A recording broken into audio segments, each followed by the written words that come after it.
전에 유언 같은 거 쓰잖아요. 그리고 상속 설계를 해요. 앞으로 어떻게 할 거다? 그때 일단 재산 넘겨받기 전에 내용이 변경되는 상황이 되면 어때요? 신속하게 상황 파악해가지고 상속 설계 조정하고 제대로 다시 설계하면 되는 거죠.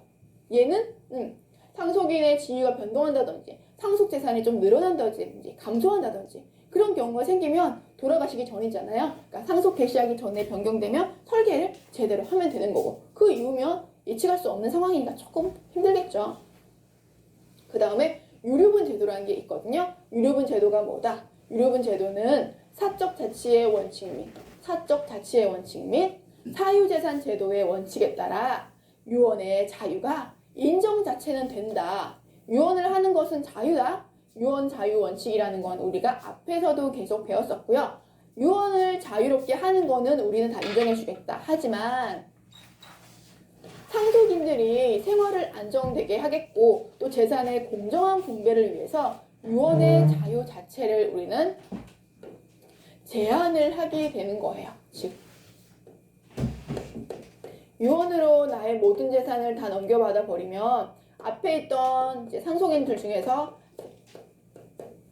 여기 이제 상속인 같은 경우를 보시면 일반적으로 뭐 유언으로 인해서 돌아가신 분 있죠. 피상속인이 자식들이 너무 미운 거예요. 잘 찾아오지도 않고 그래가지고 그래서 나의 재산을 얘한테 주기 싫은 거예요. 자식들한테. 대신에 나를 오랫동안 간병을 했던 예쁜 사람이 있어요. 이 간병인이 너무너무 고마운 거예요. 내가 죽기 전에 나의 마지막 말동무도 해주고 좋아가지고 얘한테 다 넘겨주고 싶어요. 그래서 유언장에 작성을 하는 거예요. 나의 모든 재산은 누구한테 나의 마지막을 지켜본 나의 간병인에게 주고 싶다 라고 얘기한 게 뭐예요? 유언이에요. 유언에 그렇게 남겨요. 왜? 유언장을 작성하지 않으면 재산이 모두 상속인에 가고 이 간병인에게는 아무것도 줄 수 없기 때문에 이렇게 유언장을 다 작성을 해요. 그리고 돌아가셨어요. 돌아가시고 나서 유언을 받더니 안타까운 상황이 된 거죠. 그렇죠? 상속인들은 난리가 나죠. 유언장만 없었으면 그 모든 재산이 상속인한테 갈 텐데 갑자기 뜬금없이 간병인이 나타나가지고 상속 재산을 다 갖고 간다고 얘기하면 얘네는 어이가 없겠죠. 그래서 법으로 뭐라고? 유류분 제도를 만들어 놓은 거예요. 원래 법정 상속 지분이라는 게 있죠. 보통 배우자는 1.5지만 아들들 같은 경우는 1112 이렇게 되잖아요. 직계 미속이 우선이니까. 가만히 갈 걸 얘네는 못 받았으니까. 그리고 고인의 의사도 존중을 해야 되기 때문에 법으로 정해놓은 재산이 있으면 그 재산의 50% 정도는 유류분 제도라고 해가지고 아무리 괘씸하더라도 이 상속인들이 돌려받을 수 있게끔 해놓겠다. 그렇지 않으면 상속인들은 당연히 상속재산 받을 거라고 띵가띵가 놀고 있었는데 어느 날 갑자기 그 상속재산이 생뚱맞게 모르는 사람한테 가버리면 얘네는 멘붕 오겠죠. 그랬을 경우라든지 혹시나 문제가 생긴다든지 아니 이 간병인이 아니라 만약에 다른 한 명한테 줘버리면 가족들은 간에 칼부림 날 수도 있어요. 그쵸? 그럴 경우를 대비해가지고 우리는 법으로 자연스럽게 정해놓은 거예요. 재산의 공정한 분배를 해가지고 상속인들이 안정되게 생활을 할 수 있게끔. 그리고 이때 피상속인 같은 경우에 급작스럽게 갑자기 의사결정을 한 걸 수도 있잖아요. 순간 애들이 너무 미워가지고 간병인한테 다 주겠다는 유언을 해줄 수도 있어요. 그리고 이 간병인이 되게 못돼가지고 이분이 돈이 많다는 걸 알고 붙었을 수도 있잖아요. 그럴 경우를 대비해가지고 우리는 법으로 유류분 제도를 두고 있다라는 게 취지잖아요. 유류분 제도 같은 경우가 굉장히 중요해요.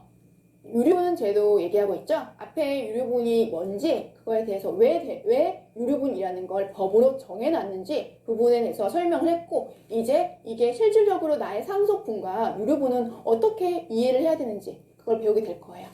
유류분 같은 경우 이번 파트에서는 제일 중요한 게 이렇게 숫자가 나와서 문제를 풀게 할 거예요. 그런 문제 꼭 나와요. 그래서 찬찬히 따라오시면서 하시면 될 것 같아요. 우선 법정 상속분과의 관계를 봐야겠죠.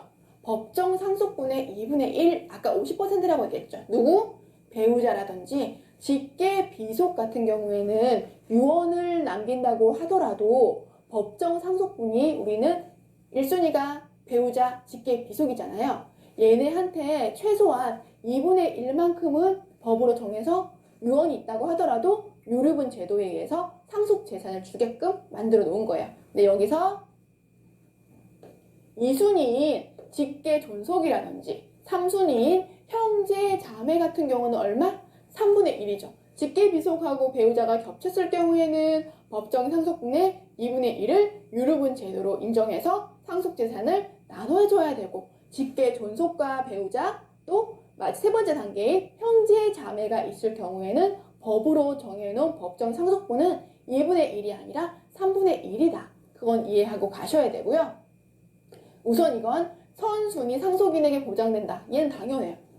아직 직계 비속이 있음에도 불구하고 갑자기 생뚱맞게 형제 자매하고 직계 존속이 나타나가지고 법으로 법정 상속분은 유류분 제도 정해놨으니 우리한테 3분의 1 달라. 이런 거 못한다는 거예요. 선순위. 법정 상속분은 항상 순서가 있죠. 첫 번째가 직계 비속하고 배우자죠. 이게 없을 경우에 직계 존속하고 배우자라고 하고, 이것도 없을 경우에 형제 자매라고 하고, 없을 경우에 사촌이네 혈족이잖아요. 그러니까 위에 게 있으면 당연히 그게 먼저기 때문에 유류분도 마찬가지예요. 위에 사람들이 있으면 이 사람들이 먼저예요. 즉 직계비속이 먼저 있으면 유류분 제도 같은 경우도 직계비속과 직계존속이 동시에 있을 때 직계비속에 대해서만 법정 지분의 2분의 1만큼 유류분 제도를 인정하는 거지, 직계존속도 법정 지분의 3분의 1을 유류분 제도로 인정하는 건 아니다. 이해하셨죠? 선순위 상속인에게 먼저다. 밑에 사람 해당 사항 없다. 라는 거고요. 사례 잠깐 보시면 이제 A씨가 사망을 했는데 갖고 있던 재산이 얼마다? 18억 원이에요. 그러면 상속재산의 법정 상속분, 유류분을 한번 보시겠어요? 받을 사람이 누구예요? 배우자 있고 아들 있고 딸 있고 또 아들이 있어요. 일단 이 사람이 유언을 남겼어요. 유언으로 나는 18억 중에서 배우자한테 2억 주고 아들한테 13억 주고 딸한테 1억 주고 아들한테 2억 주겠다. 딱 숫자만 봐도 아들이 되게 이뻐했나 봐요. 아들 게 굉장히 많죠. 그랬을 경우에 어때요? 법정 상속분을 일단 보는 거예요. 법정 상속분을 봤더니 여기서 배우자 같은 경우에 어때요? 보통 1.5를 갖고 가게 되고 자녀들이 1, 1, 1 이렇게 나눠가는 게 우리 법정 상속에 대한 얘기잖아요. 그럼 18억을 이렇게 나누면 배우자한테는 원래 6억이 갔어야 되고 아들한테는 4억, 4억, 4억 이렇게 갔어야 되죠. 이렇게 갔어야 되는데 지금 유언으로 아들한테 엄청 많이 줬죠. 상대적으로 배우자라든지 딸, 아들 둘한테는 조금밖에 안 줬어요. 그랬을 경우에 유류분은 어때요? 법정 상속분의 반이잖아요. 그럼 법정 상속분이 6억이었는데 3억 정도는 최소한 줘야 되고, 얘도 2억 정도는 최소한 줘야 되고, 얘도 2억이고 얘도 2억이 되겠죠. 그럼 결국은 원래 같은 경우에는 3억을 줘야 되는데 유언으로 2억밖에 못 받았잖아요. 이 1억만큼 차이가 나고, 원래는 2억 줘야 되는데 13억까지 간 거죠. 엄청 준 거죠. 2억을 줘야 되는데 1억밖에 못 받았어요. 1억만큼 부족했었고, 2억을 줘야 되는데 2억을 받았기 때문에 얘는 문제가 없어요. 그러면 얘하고가 난리겠죠. 적어도 네가 나한테 이만큼은 줘야 되지 않느냐? 라고 배우자하고 딸이 아들한테 달라고 유류분 청구를 할 수 있는 거예요. 그게 법정 상속분에서 유류분에 대한 설명이에요.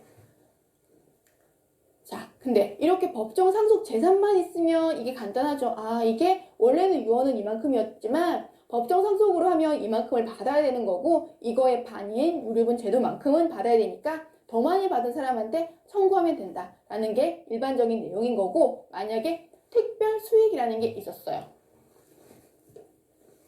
특별 수익은 일단 피상속인으로부터 공동으로 받는 상속인들이 있겠죠. 공동 상속인이 증여나 유증을 통해서 받은 재산을 말하는 거예요.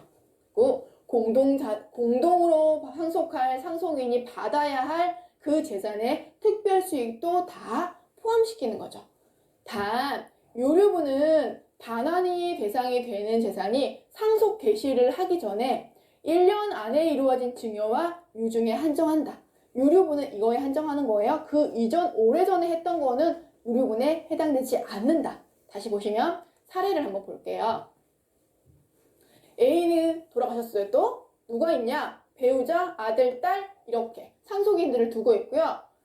돌아가실 때 소유재산은 7억이었어요. 근데 그 전에 10년 전에 아들한테 21억 원짜리 상가를 이미 넘겨줬어요. 증여를 했었어요. 그랬을 경우에 특별 수익은 뭐다? 특별수익은 이게 돌아가시기 전에, 이건 실제 돌아가신 시점인 거고, 그 이전에 준 거 있죠. 그게 특별수익이에요. 특별수익은 10년 전이라 하더라도 공동상속인에게 증여한 것이기 때문에 이 상가 건물은 어떻게? 기초재산에 일단 합산한다. 즉, 배우자하고 딸하고 지금 두 명을 가지고 얘기를 해볼게요. 6억, 4억 이렇게 받게 되는 유류분 제도라는 게 있는 게 이게 뭔 말이냐? 7억은 지금 돌아가시는 시점에서 갖고 있던 거고 아들은 21억을 가지고 있었던 거예요. 그러면 이미 아들은 7억만 가지고 계산을 했을 때도 받을 만큼 받았잖아요. 이거 두 개를 합산하기 때문에 7억화가 21억, 28억이죠. 만약에 아들이 10년 전에 이 건물을 증여받지 않았으면 돌아가시는 시점에서 재산은 얼마였어요? 7억이 아니라 28억이었겠죠. 7억이 아니라 28억이었겠죠. 그 28억을 기준으로 계산을 하는 거예요. 법정 상속분에 따라. 이분들 그냥 돌아가셨잖아요. 유언도 없었으니까. 28억에 대해서 배우자 이만큼, 아들 이만큼, 딸 이만큼 원래 나눠 가졌어야겠죠. 28억을 가지고 배우자가 3.5분의 1.5만큼을 갖고 갔어야 돼요. 이게 법정 상속분이에요. 근데 지금 누구한테? 이미 이건 없어진 재산이잖아요. 아들한테 이미 다 줘버렸어요. 그래서 우리는 유류분을 얘기하는 거예요. 언뜻 봐도 7억을 가지고 1.511 이렇게 나누는 것보다 28억을 가지고 1.511 이렇게 나누는 게 내가 갖고 올 재산이 훨씬 많아지겠죠. 그러면 아무리 형제고 가족이라고 하더라도 배우자하고 딸 입장에서는 억울한 거죠. 재산이 너무 많이 아들한테 증여가 됐잖아요. 그래서 합산해서 계산할 때 유류분을 할 때는 일단 실질적으로 상속에 의해 가지고 법정 상속분에 따라서 받아야 할 거는 이만큼이었는데 우리는 일단 이거 끝났으니 유류분에 의해서 2분의 1을 다시 계산하겠다. 그래서 계산했더니 얼마? 6억. 얘는 얼마? 4억이에요. 둘이 합산하면 얼마예요? 10억이에요. 근데 20억 보니까 지금 얼마 있어요? 7억 있어요. 부족하죠. 보시면 배우자하고 딸은 남은 자산 7억에 대해서만 받고 나머지 3억은 어떻게 한다? 유류분 소송한다. 누구한테? 다 갖고 간 아들한테 얘기를 하는 거예요. 여기서 남은 재산 7억 원에 대해서는 아들은 더 이상 갖고 갈 수가 없겠죠. 이미 너무 받은 걸 받았기 때문에 이 유류분 청구를 한 애들한테 돌려줘야 돼요. 이게 특별수익에 관련된 부분이고요. 이런 식으로 문제 많이 나와요. 지금 이게 차근차근 설명하니까 그런데 시험 문제 딱 나와가지고 이것 보고 딱 얘기를 하는 거예요. 배우자가 받을, 딸이 받을 유류분 소송을 할 금액은 얼마인가? 라고 묻는다든지 정상적으로 진행됐을 경우에 유류분은 얼마고 아니면 배우자가 받을 건 얼마고 이런 식으로 물으면 당연히 문제 풀 줄 알아야 돼요. 다음에 기여분과의 관계라고 있어요. 일단 유류분하고요. 기여분은 서로 관련이 없어요. 영향을 미치지 않아요. 이거 되게 의미 자체가 되게 중요해요. 앞으로 문제를 푸는 거에 있어서도 이 개념은 중요해요. 기여분하고요. 유류분하고요. 그거 두 개는 상관이 없다. 즉 내가 이 재산을 형성하는 데 있어가지고 많은 기여를 했다라는 거는 유류분에 우선하고요. 유류분 반환 청구 대상이 될 수 없는 특별한 상속분이에요. 무슨 말을 이해했어요? 유류분은 피상속인이 갖고 있던 재산을 상속인이 이제 청구를 하는 거죠. 나의 법정 상속분은 이만큼이니까 최소한 보장을 해달라. 얼마까지? 이제 자녀들이랑 배우자만 있을 경우에는 2분의 1까지 인정해달라고 얘기했는데 기여분은 그 중에서 한 명이 너무 많이 기여를 한 거예요. 이 재산을 형성하는 데 있어가지고 그때 이 기여분하고 유류분은 서로 영향을 안 미친다. 당연하겠죠. 이것도 사례로 설명드릴게요. 총 21억 원의 재산을 갖고 있는 A씨가 있는데 이 사람이 교통사고로 사망을 했어요. 받을 상속인 누구였냐면 배우자, 아들, 딸 이렇게 3명이 있었어요. 상속이 개시되고 나서 딸에게 기여분이 있었다. 14억 원이 기여분이 있었다라는 게 인정이 됐어요. 그리고 A가 사망하기 전에 5억 6천만 원을 재단에 유증을 한 경우에 그랬을 경우에 법정 상속분, 유류분, 기여분과의 관계와 그 금액이 얼마인지를 우선 보는 거예요. 법정 상속도는 유류분 기초재산을 보시면 일단 돌아가실 때 21억 있었죠. 근데 이미 얘기를 할 때 상속 개시 후 딸하고 아들하고 배우자고 셋이 있었는데 서로 얘기를 했겠죠. 그래서 딸이 사업을 하는데 많이 도와줬나 봐요. 그래서 딸한테 기여분을 인정했어요. 얼마만큼? 14억 원만큼. 그러면 21억에서 14억을 뺐기 때문에 7억만이 법정 상속 재산이 돼요. 법정 상속분은 얼마예요? 1.5 대 1대 1인 거. 비율 이제는 알고 있죠? 그러면 법정 상속분 7억을 배우자 3억, 아들 2억, 딸 2억 이렇게 나눠 갖는 거죠. 그러고 나서 유류분을 한번 보시면 법정 상속하는 부분에 있어가지고 50%가 유류분이죠. 즉 법정 상속분은 이만큼이고 유류분은 배우자는 1억 5천, 아들은 2억, 딸 1억 이런 식으로 나눠가지고 갈 수 있겠죠. 아들도 1억이에요. 오타 났으니까 이게 50%가 이렇게 이루어지는 게죠. 유류분이 이만큼이었고 실질적으로 이 사람이 받아가는 거랑 비교를 하면 어때요? 유류분 총액을 한번 비교를 해보는 거예요. 일단 전체 3.5억이 유류분 총액이 되겠죠. 그것 중에서 유증을 제외한, 여기 유증이 아까 비재단에다가 5억 6천만 원 준 거 있죠. 이거를 제외한 나머지 상속 재산을 빼주는 거예요. 즉 21억이 돌아가시는 당시에 갖고 있었던 거고, 그러고 나서 14억을 기여분을 딸 거를 인정을 해줬죠. 그리고 나서 이미 유증했던 금액 5억 6천만 원을 빼면 남아있는 게 이만큼이에요. 이걸 가지고 우리 계산을 하는 거예요. 전체 유류분 총액 중에서 실질적으로 유류분 부족한 걸 계산을 하려면 기여분 같은 거 다 빼주면 3.5억에서 1.4억 원을 빼주면 2.1억 원이에요. 유류분은 이만큼이지만 이 중에서 저만큼 2.1억 원에 대해서만 배우자랑 아들이랑 딸한테 각각을 줄 수 있게끔 하는 거예요. 즉 이걸 중에서 똑같은 비율을 1.5 대 1.1로 나누면 0.9억, 0.6억, 0.6억 이런 식으로 나눠 갖게 되는 거죠. 법정 상속분이 얼마인가 라고 했을 때 기초가 되는 부분은 기여한 거 빼고 나머지가 이렇게 되는 거고요. 기여한 거는 빼지만 여기 예전에 유증한 건 더해줬어요. 이것도 계산할 때 빼요. 기여한 거는 빼지만 그 전에 사전에 준 거는 다 상속재산에 합산시켰어요. 여기 그렇죠? 여기 상속을 개시할 당시에 갖고 있던 건 21억인데 기여한 거 당연히 뺐죠. 그러고 나서 기초가 되는 부분인 거고요. 이거는 유류분 기초를 계산을 할 때의 부분에 해당하는 거예요. 유증을 제외한 나머지 상속재산을 가지고 추가로 유류분 부족액에 대해서 계산을 해가지고 나눠줘야 하는 부분이니까 이 부분이 조금 헷갈릴 수 있어요. 유류분 부족액이. 근데 기여를 한 부분에 대해서는 어쨌다? 여기서 포인트는 이건 거죠. 기여분 14억 원에 대해서는 유류분 부족액을 계산할 때 전혀 대상이 되지 않는다는 걸 우선으로 보고 문제를 푸셔야 돼요. 자, 그럼 유류분 같은 경우에서도 우리가 포기를 할 수가 있어요. 무조건 달라는 게 아니라 유류분만큼 이 사람이 받아갈 수 있는데 굳이 나는 필요 없어 라고 얘기하는 경우도 있겠죠. 왜? 유언을 한 피상속인의 의사를 최대한 존중을 한다면 나는 굳이 소송 걸어가지고 내 유류분만큼을 받아가지 않을 거야 라고 하는 게 유류분 포기예요. 상속을 개시하기 전에는 당연히 상속을 포기할 수 없겠죠. 기간이 도래하지 않았으니까. 유류분 권리자도 당연히 상속 개시하기 전에는 포기할 수 없고 만약에 포기를 하더라도 혈기 없어요. 지금 여기서 말하는 건 뭐예요? 상속이 개시되고 나서 이후를 얘기하는 거 아니고요. 상속이 개시되기 전에는 포기할 수 없다는 거고요. 그 이후에는 상관없다는 거죠. 소송 안 걸면 되니까.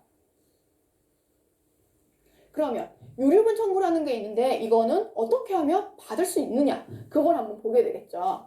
유류분 권리자가 있어요. 피상속인의 누구? 당연히 직계비속이겠죠. 그 다음에 당연히 배우자겠죠. 왜냐하면 이렇게가 1순위가 되잖아요. 그리고 직계존속도 나타나겠죠. 1순위가 없으면 배우자랑 직계존속이 2순위가 되잖아요. 만약에 이 사람마저 없으면 형제 자매가 3순위가 돼요. 근데 여기서 유류분 권리자는 다 1순위, 2순위, 3순위가 해당이 돼요. 근데 아시다시피 법정 상속은 어땠어요? 1, 2, 3, 4 이렇게 4개가 있었잖아요. 3순위까지는 인정했는데 마지막에 사촌 이내 혈족. 사촌 이내 반개 혈족은 유류분에 대해서 권리가 없어요. 무슨 말이에요? 상속받은 재산이 있을 경우에는 유언을 하지 않았다면 법정 상속으로 가는데 직계비속과 배우자가 우선이고 없다면 직계 존속하고 배우자가 그 다음 순위가 되고 만약에 이 사람이 없다면 형제 자매가 된다. 그래도 없다면 그쵸 사촌 이내의 반계 혈족이 상속인이 되는데 이게 소송이 걸린다거나 만약에 유언으로 다른 사람한테 많이 줬다고 하더라도 옆에 있는 1순위, 2순위, 3순위